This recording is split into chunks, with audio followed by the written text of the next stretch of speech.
Итна исплата на субвенциите за сточарите со краен рок 20 март побараа денеска нивните представници во Карбинци.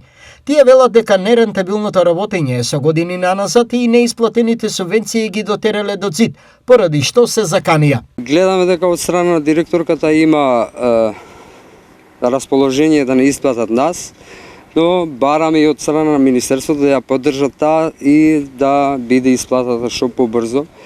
Ако нема исплата после 20, ние више сме организирани да излагаме и на протести, више до зидот сме и нема назад. Ставот на сточарите беше искажен пред Даниела Иротова Лазарова, директор на платежната агенција, која денеска исто така беше во Карбинци. За 25-та мерката, која што е редовната мерка за сточарите, јас се обврзав и на средбата во Прилеп, кажав и пред новинарите, дека ние како агенција ќе ја обработиме и ќе ја доставиме до Трезор. За земјоделците, спорни се многу делови од програмата донесена од страна на Министерството за земјоделство и според нив, таа е престрога.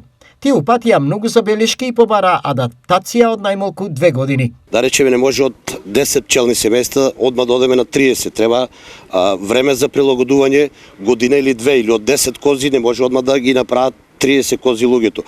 Сега кои сакат, треба да се прилагодат. Дали ќе купуват или ќе остават од основните стада и така да може да се прилагодат, за да може да ги испунат условите за да може да земат субвенции, иначе ќе останат без субвенции.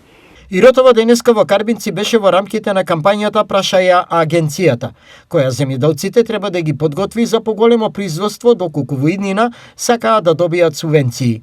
Министерството е одлучно дека треба да се стави крај на фиктивните површини и грла.